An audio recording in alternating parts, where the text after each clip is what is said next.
Amit Shah, Rajnath Singh, JP Nadda बैठकीसाठी दाखल झालेले आहेत। केंद्रीय गृहमंत्री अमित शाह, संरक्षण मंत्री राजनाथ सिंग आणि जेपी नड्डा या बैठकीसाठी दाखल झाले आहेत। सीसीएस बैठकीसाठी सगळी महत्त्वाची मंडळी आता दाखल झाली आहेत। यापूर्वीच्या सीसीएसच्या बैठकीत सिंधू बंदीचं पाणी पाकिस्तानसाठी बंद करण्यात आलेलं होतं। आता आज दुसरी बैठक होते सीसीएसची पंतप्रधान मोदींच्या अध्यक्षतेखाली आणि या बैठकीसाठी अमित शाह, केंद्रीय गृहमंत्री, त्याचबरोबर संरक्षण मंत्री राजनाथ सिंग आणि जेपी नड्डा दाखल झाले आहेत।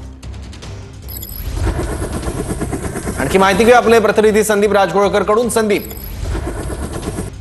बरोबर आहे, थोड्याच वेळात या बैठकीला सुरुवात होणार आहे सौरभ। आणि पंतप्रधान नरेंद्र मोदी यांच्या निवासस्थानी नेते यायला देखील सुरुवात होणार आहे। सीसीएसची ही जी बैठक आहे या बैठकीकडे संपूर्ण देशाचं लक्ष असणार आहे, कारण यापूर्वी एक बैठक झालेली होती आपल्याला माहिती आहे। आणि पहलगाम हल्ल्यानंतर आता ही दुसरी बैठक होते।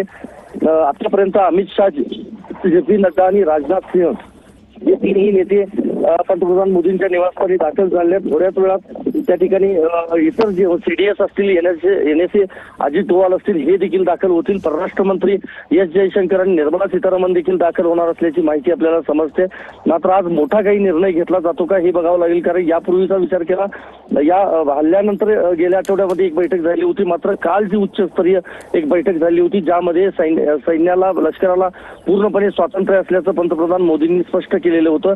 त्यानंतर आता ही बैठक होते आणि हे सगळेजण मंत्री, म्हणजे वरिष्ठ मंत्री जे आहेत आणि वरिष्ठ अधिकारी जे आहेत लष्करातले, ते सगळे उपस्थित असल्यामुळे पंतप्रधान त्यांच्यासोबत आता नेमकी काय चर्चा करतात आणि त्यानंतर नेमका निर्णय काय जाहीर केला जातो हे बघणं महत्वाचं असणार आहे। सौरभ, ठीक आहे। तर अमित शाह, राजनाथ सिंग आणि जेपी नड्डा या बैठकीसाठी दाखल झाल्या। थोड्याच वेळात या बैठकीला सुरुवात होणार आहे। दिल्लीमध्ये सीसीएसची दुसरी बैठक होते आहे।